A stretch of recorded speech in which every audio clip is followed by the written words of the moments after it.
আমি কিন্তু কাঁকড়া খেতে আজকে চলে গিয়েছিলাম সাভারের এমকে টাওয়ার গ্রিল গার্ডেন রেস্টুরেন্টে। আসসালামু আলাইকুম এভরিওয়ান, সবাই কেমন আছেন? আমি আর আপু কিন্তু আজকে চলে গিয়েছিলাম সাভারের মধ্যে সবচেয়ে কালারফুল ডাবল রুফটপ রেস্টুরেন্টে।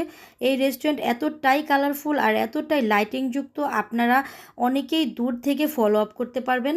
রেস্টুরেন্টের ভিতরে বসার জায়গার স্পেসটাও কিন্তু অনেক বড় ছিল। আর রেস্টুরেন্টের ভিতরে এন্ট্রি নেওয়ার পরেই কিন্তু আপনি এত সুন্দর একটা প্লেস দেখতে পাবেন। ট্রাস্ট মি গাইস, ভিউটা জাস্ট ওয়াও! এত সুন্দর ভিউ দেখে আমি কিন্তু অনেক হ্যাপি হয়ে গিয়েছিলাম। আর আমি অনেক বেশি ছবি তুলে নিচ্ছিলাম, প্লাস আপুকে অনেক ছবি তুলে দিচ্ছিলাম। এই যে বেলকনিটা দেখতে পাচ্ছেন, এটা কিন্তু ভীষণ নাইস একটা প্লেস। আর ওই যে দূরে একটা বাড়ি দেখা যাচ্ছে, ওই বাড়িটাই কিন্তু আমার। যেহেতু এটা ডাবল রুফটপ রেস্টুরেন্ট, তাই আমি কিন্তু উপরেও আপনাদের ঘুরিয়ে ঘুরিয়ে দেখাবো। আর এই রেস্টুরেন্টটা কিন্তু আমার অনেক পছন্দের একটা রেস্টুরেন্ট, তাই আমি অনেকবার এই রেস্টুরেন্টে এসেছি। এই রেস্টুরেন্টে বিয়ে থেকে শুরু করে সব ধরনের প্রোগ্রামের বুকিং নেওয়া হয়। এই রেস্টুরেন্টের দিনের ভিউর থেকে রাতের ভিউ কিন্তু অনেক বেশি সুন্দর, আপনারা কিন্তু দেখতেই পাচ্ছেন।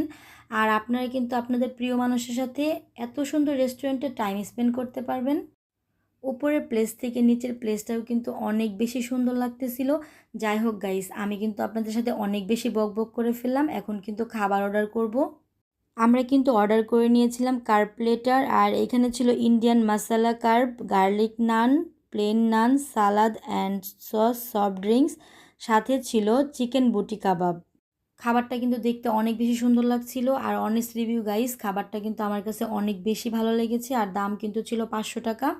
সব মিলিয়ে আজকের ভিডিওটা কেমন লেগেছে অবশ্যই কিন্তু কমেন্টে জানাবেন। দেখা হয়ে যাবে নেক্সট কোনো ব্লগে। Thanks for watching my video.